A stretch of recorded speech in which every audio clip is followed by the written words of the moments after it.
Welcome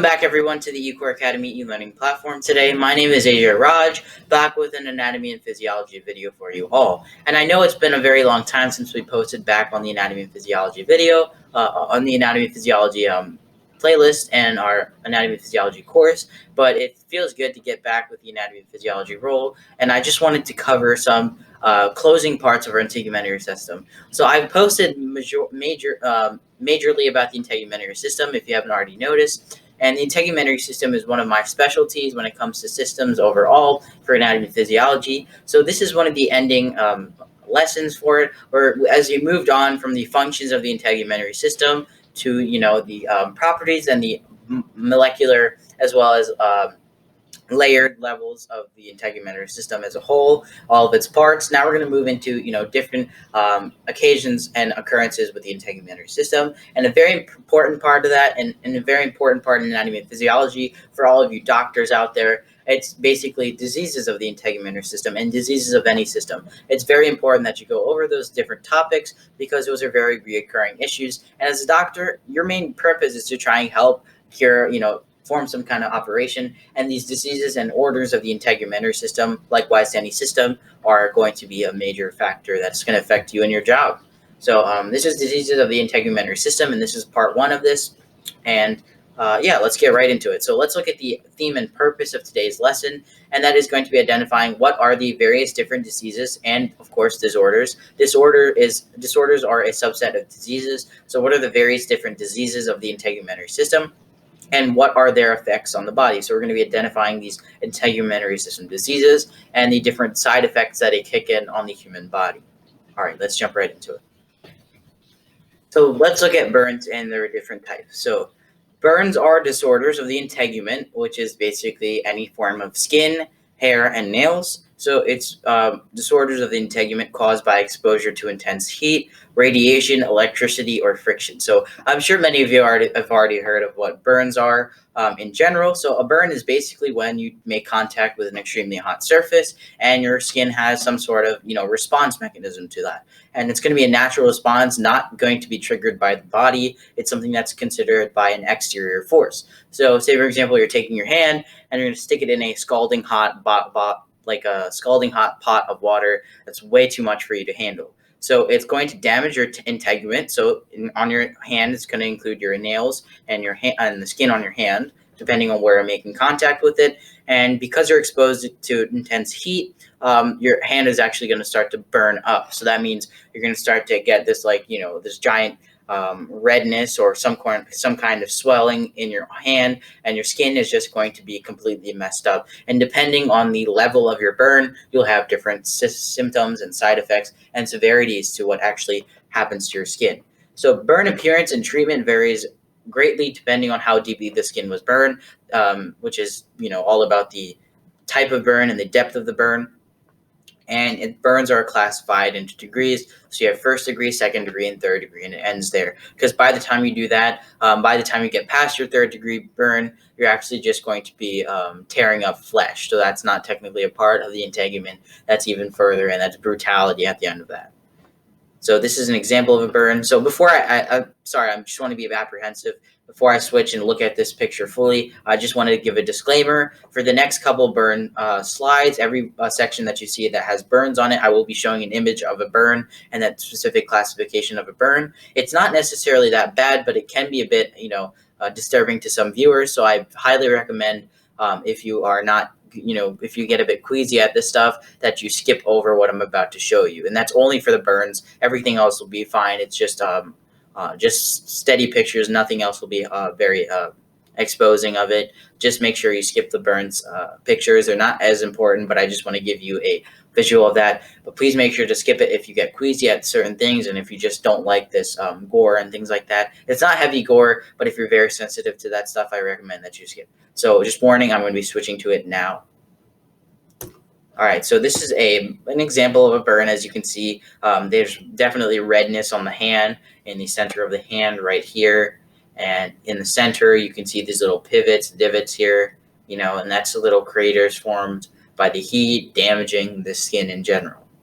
And it's definitely not a pleasant place to be with any of these diseases, but it's important to identify this so that we can get a treatment solution. And I will make an entirely different lesson on all of the treatments for these diseases because it's such a big topic. This very large lesson cannot be put into one video. I'm sure many of you will get bored, and I might even get bored of myself. So let's keep this short and sweet. We'll do part 1 and part 2 of diseases of the integumentary system, and then we'll do treatments for those diseases. So let's move on from burns and let's look at the types of burns. So this is burns part 2, and it's all about the types of burns. These are the degrees. So a first degree burn is basically a burn. These burns are the most superficial, meaning first degree stating that, and superficial meaning that it's going to be on the most exterior, meaning it's not going to get as deep in your skin. Superficial means outermost. So it's not going to affect most of your skin. So it's only going to affect the epidermis and most likely just the very outside of your epidermis.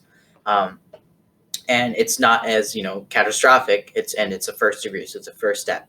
And first degree burns affect the epidermis to the papillary layer of the dermis. So it's going to affect and tear up the epidermis, and then it's going to affect the very top layer of the dermis. So it's going to affect the entire epidermis, which isn't very thick, and then the very top layer of the dermis. At first degree burns give the skin a dry red appearance, meaning you're going to see a lot of redness on your skin forming up with little small white blisters in between, maybe even not. Maybe it's just red all the way through. So I'm going to switch to a picture. That's just me giving you a warning.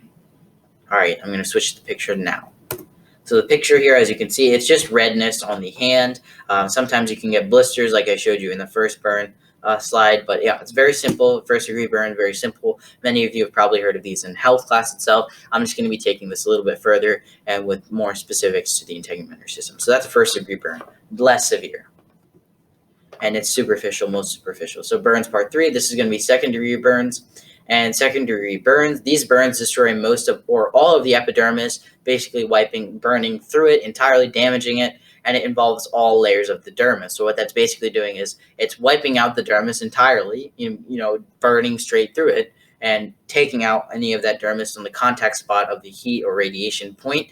And it's also going to affect the dermis, not necessarily damaging it entirely, but it's going to have some effects on the dermis.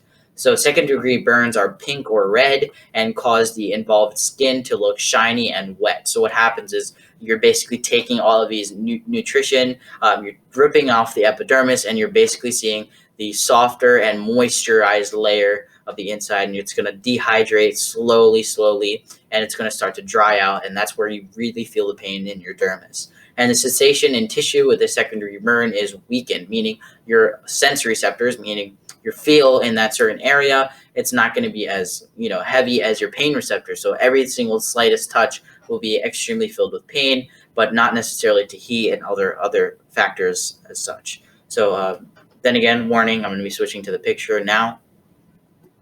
And as you can see here, this is a bit more of a gruesome one. It starts to form little bubbles and blisters that are actually trying to protect the inner dermis. So if you see those little bubbles cake up and you see that little wetness, that means your dermis has literally been destroyed. In that case, it will rebuild, but it's literally been caked off. You're more susceptible to, other infections because your immunity is down with that skin layer being, taken off and taken apart. And those little blisters, please do not pop them. They will go on their own, but they're there to actually protect you from the outside. So yeah, let's move on to burns part 4, which is our third degree burns, our final level of burns. And third degree burns, these burns involve all of the layers of the skin. That means it includes the dermis and the epidermis. So it's just completely damages them. And third degree burns permanently damage tissue, meaning that you're going to have severe scarring, things like that. So it's permanently going to damage tissue, and you're going to actually wipe out the speediness of your tissue growth and your skin growth, your integument growth in general.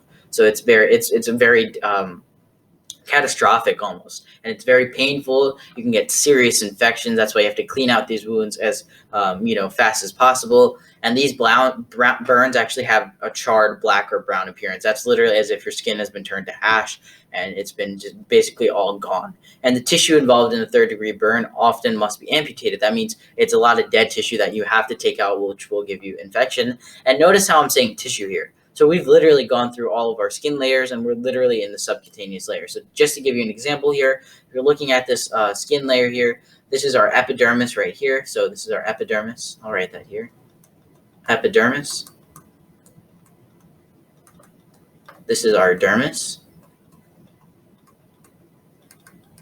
And this is basically our subcutaneous. And subcutaneous is basically like your flesh layer of your skin, or your hypodermis, and basically this is what's being affected, and this area is very, very sensitive compared to skin, so very sensitive. I'm going to write that down here, sensitive. And obviously, as you can tell, this is the worst type of burn that you can get. And everything below that is going to be a fatality, meaning it's going to be affecting, oh, sorry about that, meaning that it's going to be affecting the flesh inward, so it's not going to be affecting integument. Instead, it's going to be affecting what's below the skin, and that's a way different topic, and I will be getting into that later, very more specific. We're working outside to inside of the body. And then, of course, you have your breakages in the skeletal system with the bones and things like that.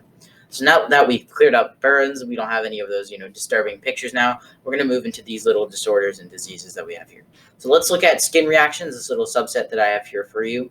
And that includes allergies and allergens. So I'm sure that many of you have heard of allergies and allergens before. And you might think, well, allergies are like when I start to sneeze, or, when I get a little sniffly and my eyes start to swell up a bit. Well, that's a different type of allergy. That's more like with the immunization and internal mechanisms of the body, more of the upper respiratory area, and that's going to be with the immune system. I will get into that later. But the allergies that I'm actually talking about, or allergens that I'm talking about, has to do with the skin, meaning hives, things like that you've heard before. So like when you start to get hive up, start to get little blisters, sometimes little pimples that form up, and that's when your skin is irritated. So an allergen is an antigen which produces a rapid response from the immune system when introduced to the skin. So what happens is some kind of allergen is actually introduced to your body, something that your skin is not able to tolerate. So say, for example, you're not able to tolerate peanut butter. Oh, for some reason, you might have a peanut butter skin allergy. So if peanut butter rubs on your skin, you're going to start to flake up, or maybe even a bee bite, a bug bite. So if you get bitten by a bug and you get bitten in that certain contact point, what happens is your skin will actually start to react. And it's not necessarily that bug bite that causes that. Because that bug bite, if you're allergic to that bug bite, it can cause some serious internal damage. So what the body does is it releases some sort of antigen in which actually gives you a reaction to keep whatever is in that, whatever chemicals, whatever proteins in that bug bite away from the rest of your body from entering. So your skin starts to take the damage instead, and that's what happens as a result. And then you have infections as well, which is an invasion of dermal tissue by disease-causing agents, and that's basically a more severe case of an allergy, and that's where your immune system starts to play a role, but that's when the dermal and skin is basically damaged, and that's how it relates to the integumentary system. So let's move on. Let's look at dermatitis, a different type of disease, and this is dermatitis part 1. So let's look at the types of dermatitis.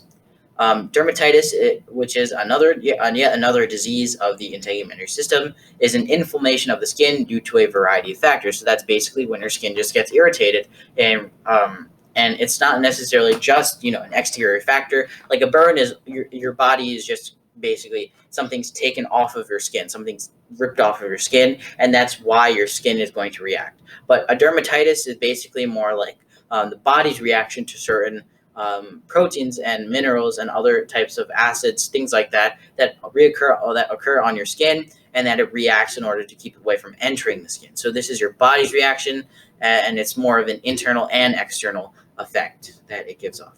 So the first type of dermatitis is seborrheic. If you don't know how to pronounce that, you're basically going to make this H silent and look at it as one R, so it's seborrheic. So seborrheic dermatitis is known as the cradle cap in infants. So this occurs more in sensitive skin, and infants have very sensitive skin. That's why if you've seen baby skin, it's very soft. That's because they have a much more underdeveloped epidermis. So it's a very sensitive part, and it occurs mostly in sensitive skin, like babies, people with other issues that have skin issues, people who have sun allergies, things like that. So seborrheic dermatitis, known as cradle cap in infants, produces scaly patches, dandruff, and incessant itching. So after it reacts to some sort of factor, maybe an allergen, an allergy, maybe from a pre-existing disease, what happens is it starts to basically form these scaly patches. It forms dandruff on the skin, and you get a lot of itching, and then your skin starts to flake off in those areas. So I'll show you what that looks like. So if you have an arm here, let's just pretend that this is an arm, and you have this little part here. It's just going to be like little scales, like little scales on the arms, not even bumps. I mean scales. And what happens is when you itching wears it off. So itching will wear it off. And that's actually very important that you actually take that off. I know it can be painful and they say not to itch, but it's your actual body's natural mechanism of taking off whatever is in those skin cells, because it's actually pushed out these, bad chemicals, proteins that your body internally does not want to accept, and it puts it out on the skin. And when you scrape that off, you're scraping off those skin cells, those harmful skin cells on the outside of your skin. So let's look at dermatitis part 2, and let's look at our second type of dermatitis. And this is the final one that we'll be looking at for today's lesson. And that's this is the final type of dermatitis. And then we have psoriasis after this, and that's the end of the video. So let's look at types of dermatitis continued. This is our final type of dermatitis, and it's contact dermatitis. So contact dermatitis produces red, burning, itching, or stinging rashes in response to allergens or other tropical irritants. So that means you're making direct contact, as the name suggests, and you get a lot of these little factors like burning and itching that forms these red spots and rashes. And that's common. That's common. Your hives, your warts, things like that in response to heat. Sometimes it's uncontrollable, and sometimes you don't know your allergies. So you should always get your allergy testing done if you have some sort of reaction pre-existing that you just don't know what caused it. And common causes include poison ivy, which is a type of plant that it's very oily and can irritate the skin, or even heavy metals, because those heavy metals have a lot of rust, and a lot of us have rust allergies. And this is what that contact dermatitis looks like. It's just basically a hiving up and swelling, a bubbling up of the skin. Irritation, obviously you can see it's not as calm and relaxed, and it's much more inflamed than the surrounding white skin. It's much more red.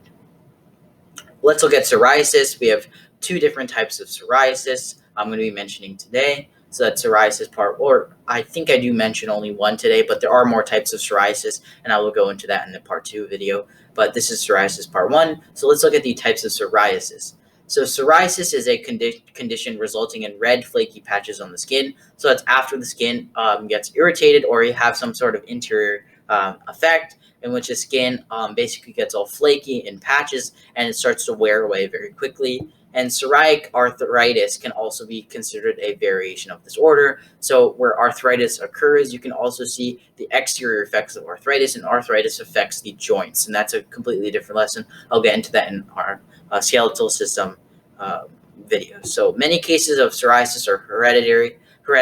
So that's basically hereditary. So that means it's basically genetically passed, and it's a condition that's pre-existing for many people. But other risk factors include weight or obesity, meaning heavy weight, smoking, and that smoke can affect the skin, the tar and smoke, this tar in cigarettes, certain medications that you're allergic to, infections, alcohol consumption, which is basically drinking, vitamin D deficiency, which is important vitamin for the body, also emitted through the sun naturally, as well as just regular stress. So that can also show some exterior effects on the skin as well, and the integument. And these are little examples, like little plaques, and I'll show you what that is. Plaque psoriasis as the next one, but it's like little plaquing on the skin and little flakes that are actually very, very painful and sensitive when you make contact with it.